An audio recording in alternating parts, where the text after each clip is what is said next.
Magandang araw po. Tatalakayin natin sa araw na ito ang buod ng aklat ni Marie Forleo na may pamagat na Everything is Figureoutable. Ang perpektong gabay para sa pag-aaral kung paano mababago ng isang simpleng mantra ang iyong buhay, magbibigay sa iyo ng motibasyon upang makamit ang iyong mga pangarap. Sa tingin mo wala kang mga tuol para baguhin ang iyong buhay? Nandito si Marie Forleo para patunayan na kaya mong baguhin ang iyong buhay kahit sino o nasaan ka man sa buhay. Marahil ay naghahanap ka ng pagbabago sa karera, naghahanap upang magsimula ng isang negosyo, o naghahanap upang maglakbay sa mundo. Nandito si Marie para patunayan na kaya mo. Mula sa pagtukoy kung ano ang gusto mong iwaksi ang mga dahilan at takot, ituturo sa iyo ni Marie kung paano mo maipapatupad ang pilosopiya ng Everything is Figureoutable at bibigyan ka ng mga tuol na kailangan mo para baguhin ang iyong buhay. Panimula. Ang ina ni Marie Forleo ay isang babaeng may maraming talento at kaalaman. Dahil masikip ang pera, kakaunti ang pera niya para palitan ang mga bagay sa paligid ng bahay o kumuha ng repairman. Kaya, natutunan niya kung paano ayusin ang lahat. Nasaksihan ni Marie na ginagawa ito ng kanyang ina sa loob ng maraming taon na laging nagtataka kung paano nalaman ng kanyang ina ang napakaraming bagay. Nang ipaliwanag ng kanyang ina kay Marie na Everything is Figureoutable, namuhay si Marie sa pariralang ito at nagtayo pa ng karera sa paligid nito. Tatlong maliliit na salita na naglalaman ng di masusukat na kapangyarihan at maaaring mag-udyok ng pagbabago. Gusto niyang malaman mo ang kapangyarihan ng pariralang ito sa iyong buhay. Kapag napagtanto mo na ang lahat ay maaaring maisip, hindi ka makakatagpo ng isang problema na hindi mo malalampasan. Ibinahagi ni Marie ang kanyang kwento upang ituro sa iyo na mayroon kang kakayahan na abutin ang iyong mga pangarap at karapat-dapat kang magtagumpay. Kaya, ipagpatuloy ang pagbabasa upang matuklasan ang isang nakaka-inspire na kwento ng paglalakbay ng isang babae tungo sa tagumpay batay sa tatlong maliliit na salita lamang. Chapter 1: The Lessons from a Tropicana Orange. Ang malinaw ay ang hindi nakikita hanggat hindi ito ipinapahayag ng isang tao. Khalil Gibran. Pinagmasdan ni Marie Forleo ang kanyang ina sa murang edad na patuloy na inaayos ang lahat sa paligid ng bahay. Siya ay matipid sa isang pagkakamali at naniniwala na magagawa niya ang lahat ng kailangang gawin. Ito ay dahil sa paniniwalang ito na ang kanyang ina ay nag-save ng sapat na mga patunay ng pagbili upang makatanggap ng isang libreng transistor radio mula sa Tropicana Orange at ito ay nasa hugis ng isang orange. Gustong-gusto niya ang radyong iyon ang paborito niyang bagay sa mundo. Ngunit dahil sa Tropicana Orange Radio na ito ay nagsimulang maniwala si Marie na anumang bagay ay maaaring matukoy. Totoo iyon. Ang katotohanan ay maaaring maging isang sakit. Nakikitungo tayo sa pagkawala ng mga mahal sa buhay, mga sakit, breakup, pagkawala ng trabaho, lahat tayo ay nahihirapan at dumaraan sa kahirapan. But we get through those hard times whether we want to admit it or not. Those situations are all figureoutable. Ano man ang iyong kinakaharap, mayroon kang kung ano ang kinakailangan upang malaman ang anumang bagay at maging ang taong dapat mong maging. Ang daan patungo sa pag-uunawa sa taong dapat mong maging ay bihirang madali.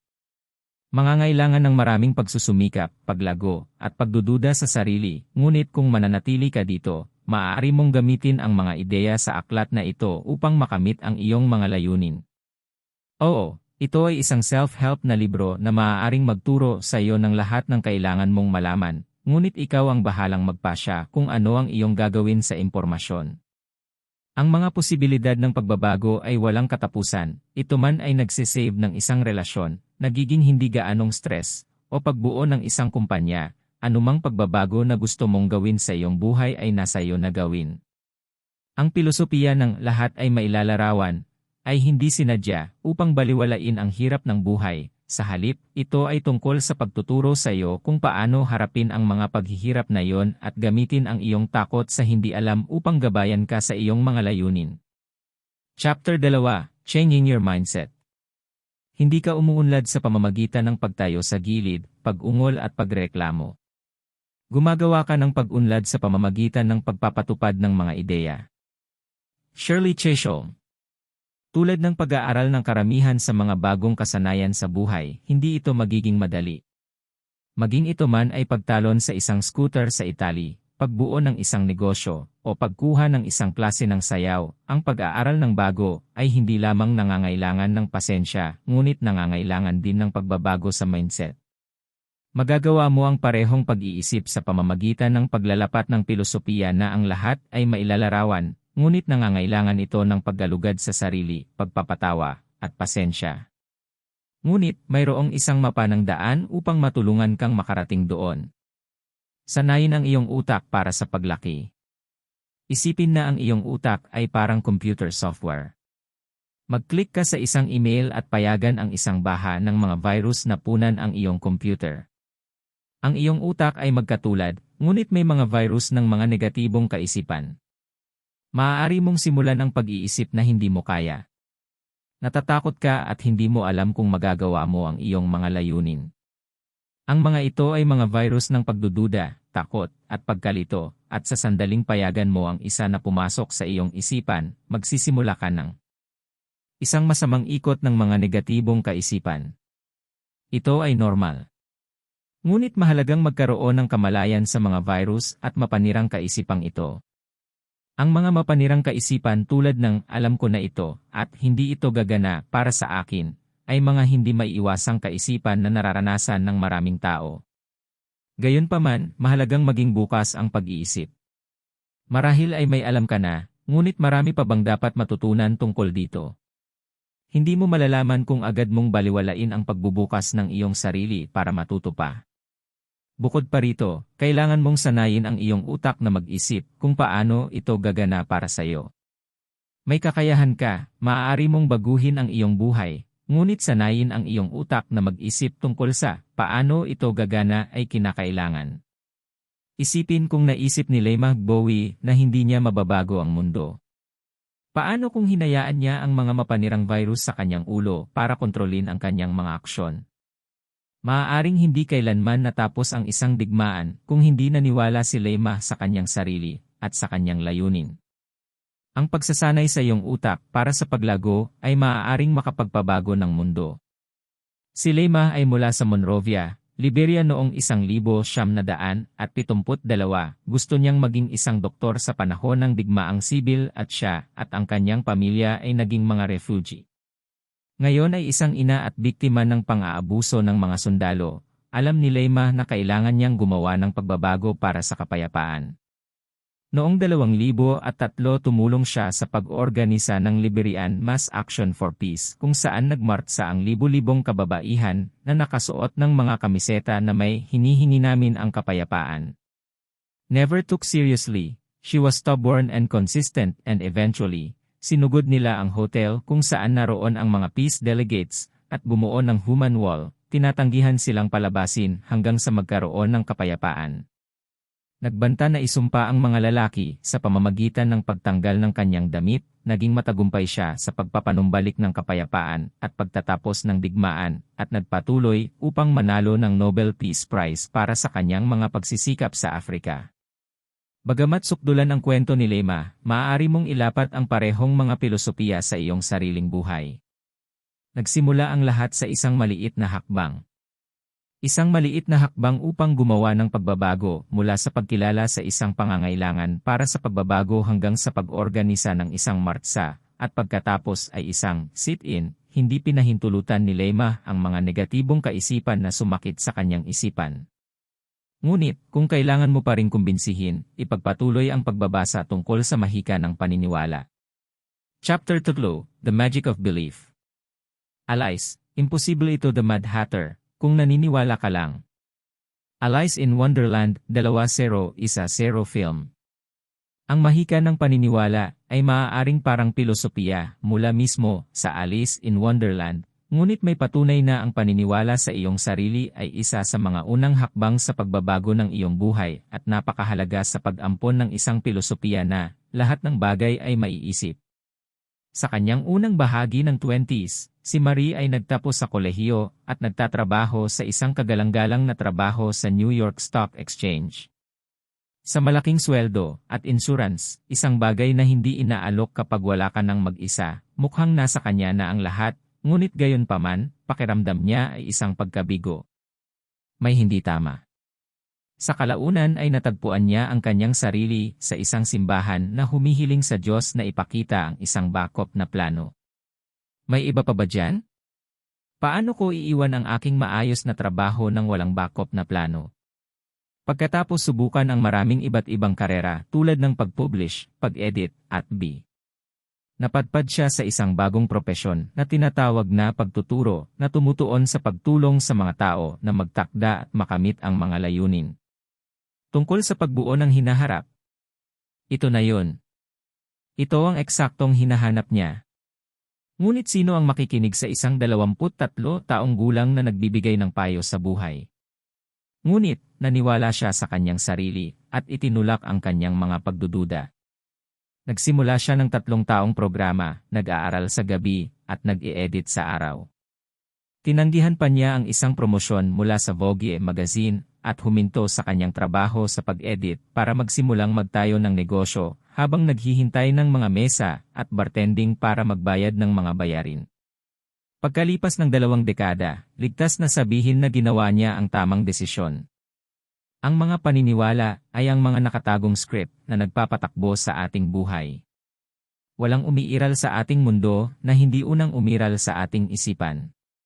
Ang aming universal na regalo, ang kapangyarihan upang dalhin ang imahinasyon sa katotohanan.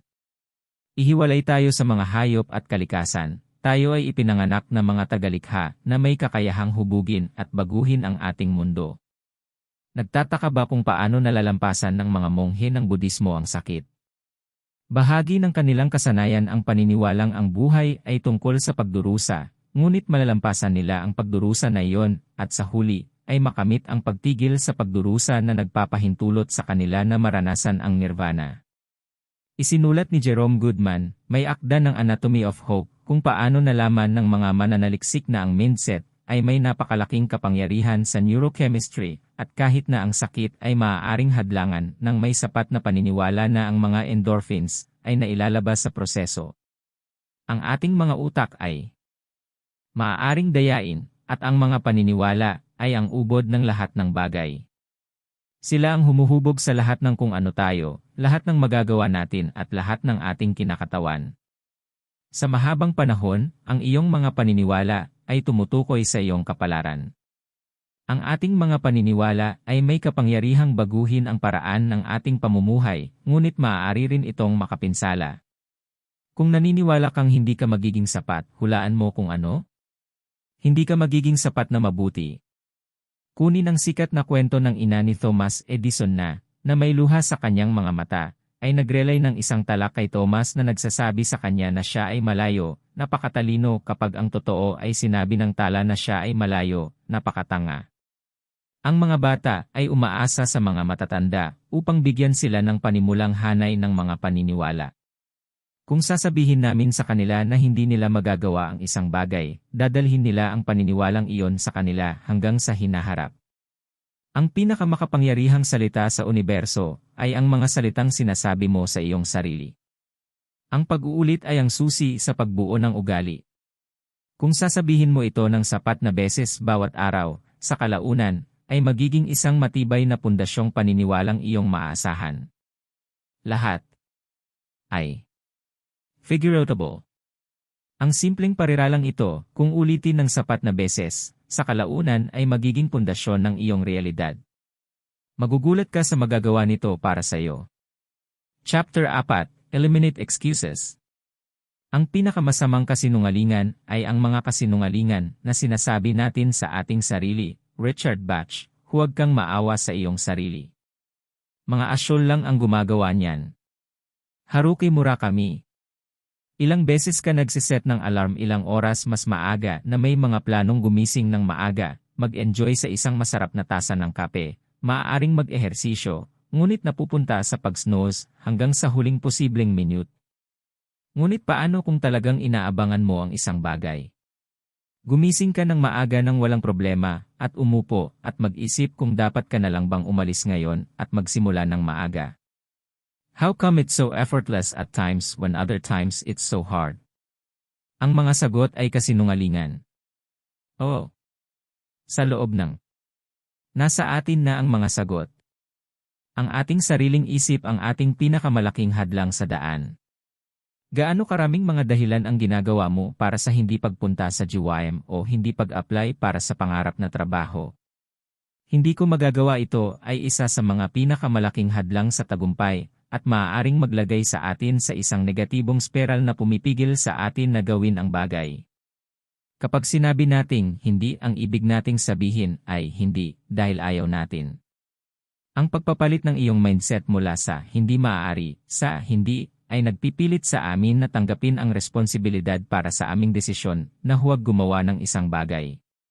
Bagamat maaaring mayroong ilang mga salik na nagpapahirap na maaaring maging mas mahirap ang iyong sitwasyon, ang resulta ay palaging direktang tugon sa sarili mong mga aksyon.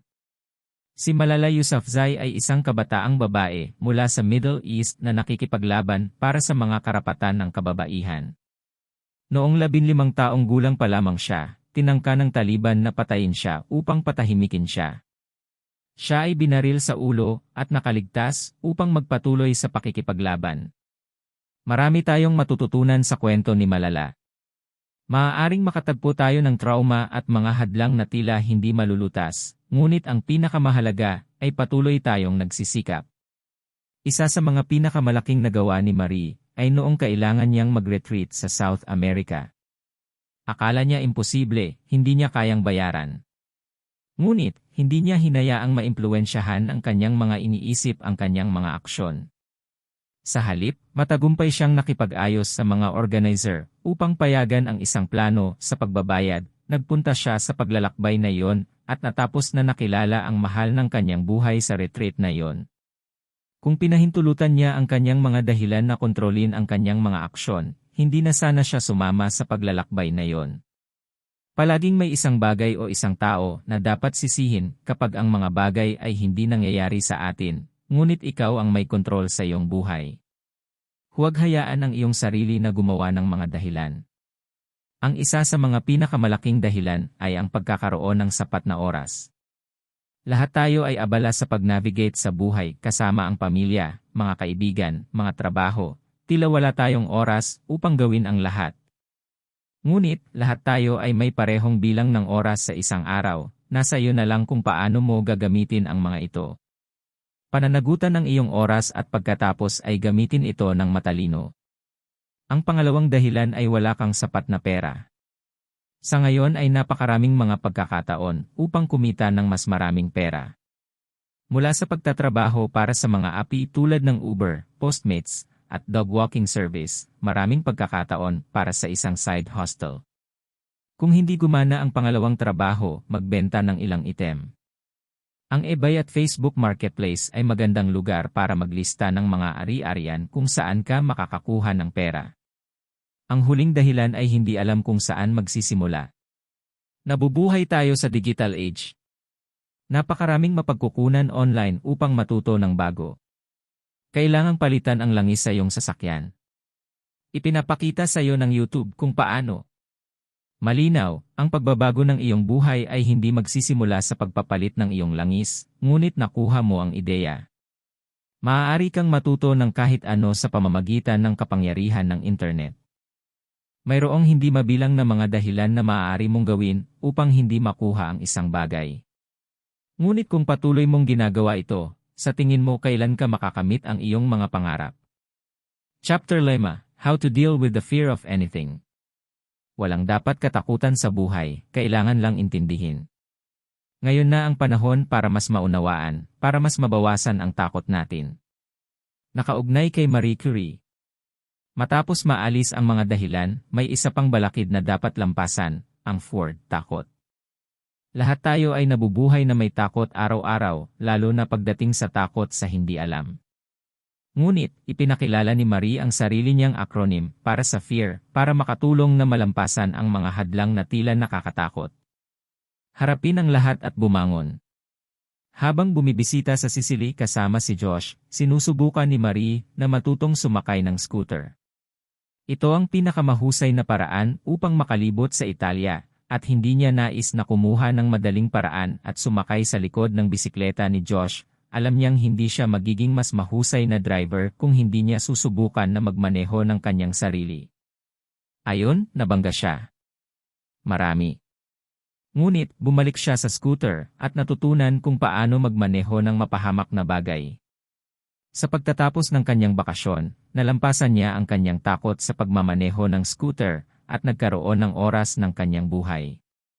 Ang aral dito ay mag-wipe out tayong lahat. Lahat tayo ay nagkakamali. Lahat tayo ay may mga dumb moments. Lahat ito ay bahagi ng ating paglago.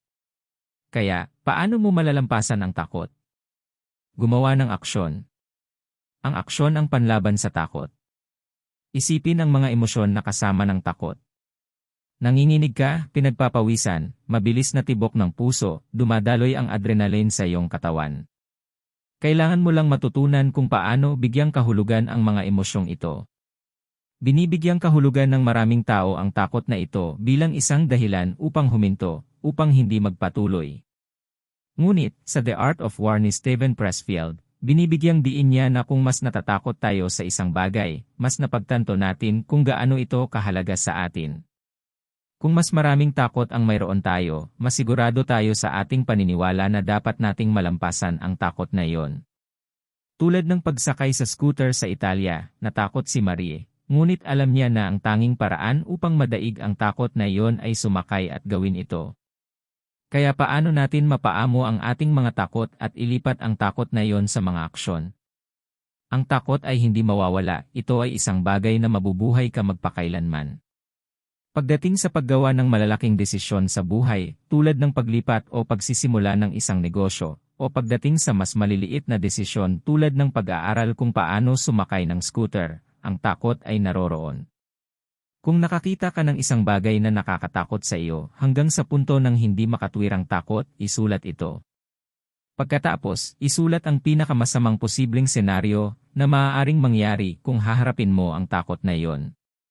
I-rate ang mga senaryo mula 1 tandang bawas 1-0 sa mga tuntunin ng kakilakilabot. Susunod, isulat ang isang plano ng aksyon kung magkatotoo ang mga sitwasyong iyon. Sa wakas, gugustuhin mong isulat din ang mga pinakamahuhusay na sitwasyon. Karaniwan mong makikita na ang mga kalamangan ay higit pa sa mga kahinaan at nakakatulong na ilagay ang sitwasyon sa pananaw. Tinutulungan ka nitong huminahon at i-rationalize ang sitwasyon. Kaya, sumasakay ka man ng scooter o nagsisimula ng negosyo, gawin mo lang. Ang pagkilos ay ang tanging lunas sa takot, at hindi mo kailanman matutupad ang iyong mga pangarap kung hahayaan mong kontrolin ng takot ang iyong mga aksyon. Chapter 6, Define Your Dream. Lahat ay nasa isip. Doon nagsisimula ang lahat. Ang pag-alam kung ano ang gusto mo ay ang unang hakbang patungo sa pagkuha nito. May West. Nais mo bang pumili ng isang bagong libangan? Baka gusto mong maglakbay sa mundo o magsimula ng bagong negosyo. Ano man ang iyong mga layunin, mayroon kang mga ito para sa isang dahilan. Marahil ito ay isang maliit na pag-iisip sa likod ng iyong ulo na patuloy na muling lumalabas sa paglipas ng mga taon. Bakit hindi mo pa nasisimulan? Madali. Karaniwang may isang bagay na pumipigil sa atin, kawalan ng katiyakan. Kaya ano ang gusto ni Marie kapag siya ay lumaki? Palagi niyang iniisip na malalaman niya ito sa kolehiyo, ngunit malinaw na hindi iyon nangyari. Nakatira kasama ang isang kaibigan, nagtatrabaho bilang isang bartender at waitress, nahihirapang magtayo ng isang negosyo at labanan ang pagkabalisa. Nagtatrabaho siya ngayon patungo sa kanyang pinapangarap na trabaho, ngunit pakiramdam niya ay hindi pa rin siya kumpleto. Hinangad niya ang pagkamalikhain, at natagpuan ang sarili sa Broadway Dance Center para sa mga aralin sa sayaw. Pagkatapos ng ilang minutong pag-ikot, sa wakas ay nakahanap siya ng ritmo at nakaramdam ng kumpiyansa na parang tama ito. Siya ay nag-aalinlangan sa una, natakot na gawin ang unang hakbang ng pagpunta sa klase ng sayaw, paano kung ako ay nagmukhang tanga? Ang pag-aalinlangan ay nakakapinsala sa iyong mga layunin. Hindi mo alam kung paano ka tutugon muli sa isang bagay hanggang sa subukan mo. Kailangan mo lang malaman kung ano ang gusto mo, at maaaring mukhang hindi posible kung minsan. Gusto ni Marie na tulungan kang gabayan at tulungan kang malaman kung ano ang pinakagusto mo. Isipin kung ano ang pinakagusto mo sa buhay. Sa kaibuturan mo alam mong makakamit mo ang gusto mong iyan. Mayroon kang mga tuol, kailangan mo lamang matutunan kung paano gamitin. Ang mga ito. Kunin ang Laverne Cox halimbawa. Pinalaki bilang isang batang lalaki sa Alabama. Alam ni Laverne na siya ay naiiba at madalas na binubuli dahil sa pagkilos sa labas ng pamantayan kung paano dapat kumilos ang mga kabataang lalaki. Pagkatapos ng isang magulong pagkabata at isang pagtatangka na magpakamatay, sa wakas ay pumasok si Laverne sa Alabama School of Fine Arts kung saan nagawa niyang ipahayag ang kanyang sarili at magsuot ng damit na pambabae. Sa wakas ay komportable sa kanyang balat, lumipat si Laverne sa New York at nagpadala ng mahigit 500 postcard sa mga casting director. Ngayon, lumitaw si Laverne sa Orange is the New Black ng Netflix at nanalo ng 2 Emmy. Hinihikayat niya ngayon ang ibang mga trans actor na ituloy ang kanilang mga pangarap anuman ang mga hadlang. Nagkaroon ng takot si Laverne, ngunit nagpasya siya na alam niya kung ano ang gusto niya at ginawa niya ang lahat ng kanyang makakaya upang maisakatuparan ang kanyang mga layunin. Kaya magpasya kung ano ang gusto mo sa buhay at hulaan kung ano. Isulat mo. Oo, isulat ito. Ang pagsusulat ng iyong mga layunin ay napatunayang nagbibigay sa iyo ng 42% na mas malaking pagkakataon na makamit ang iyong mga layunin kaysa kung hindi mo ito nagawa. Isulat ang iyong mga pangarap. I-post ang mga ito sa refrigerator. Ilagay ang mga ito sa iyong wallet. Tingnan ito araw-araw at malamang mangyayari ito balang araw. Chapter 7. Start before you're ready. Handa ka na ba? Tanong ni Carlos sa wakas. Hindi, sagot ni Sonny.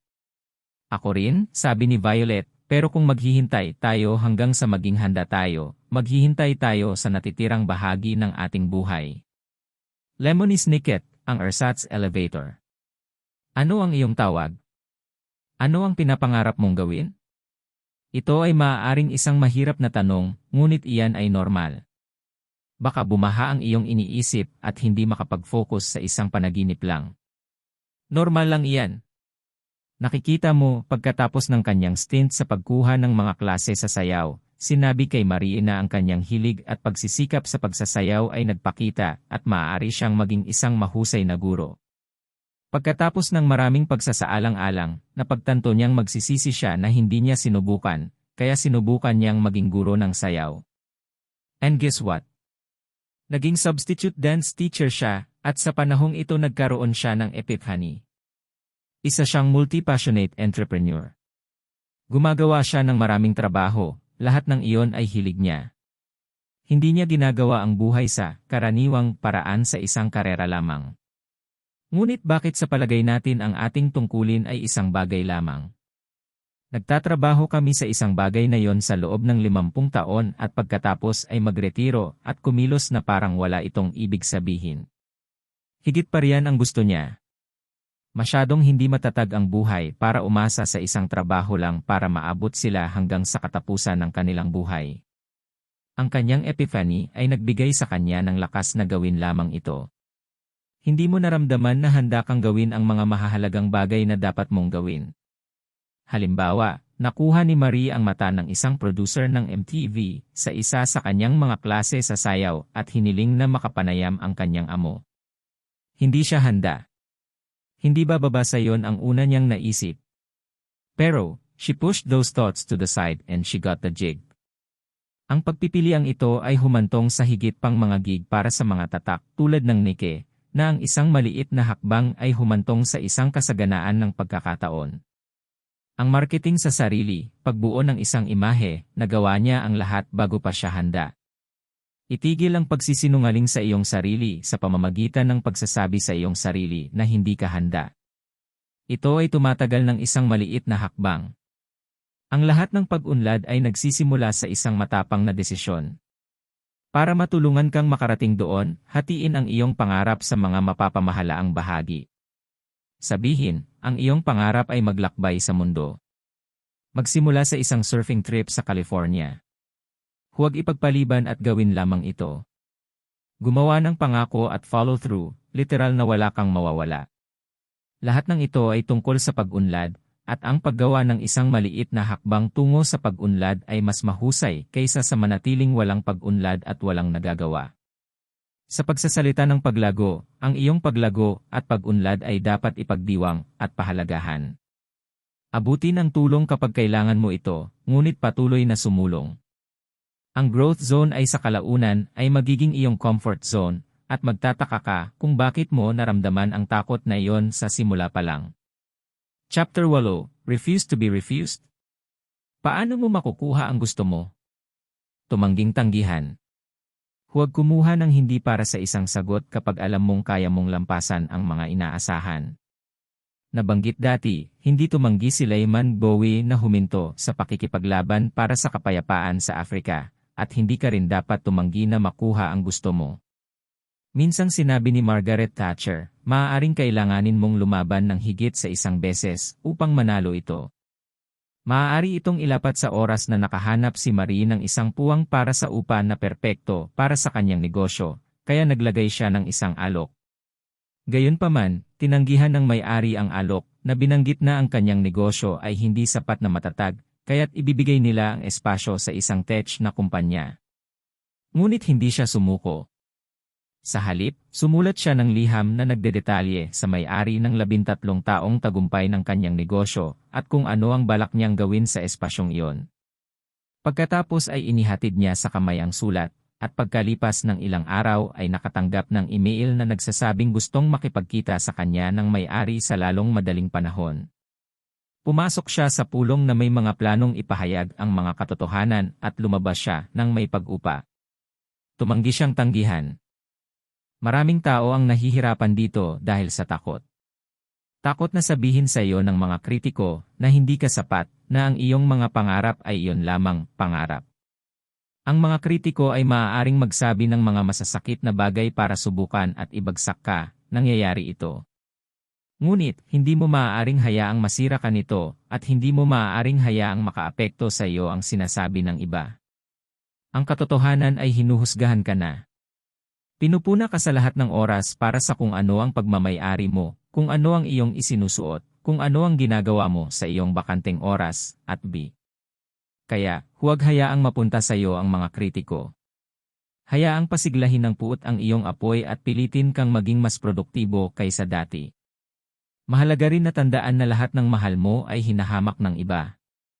Ang pasayahin ang lahat sa lahat ng oras ay imposible, at ito ay isang medyo kakilakilabot na paraan upang mabuhay.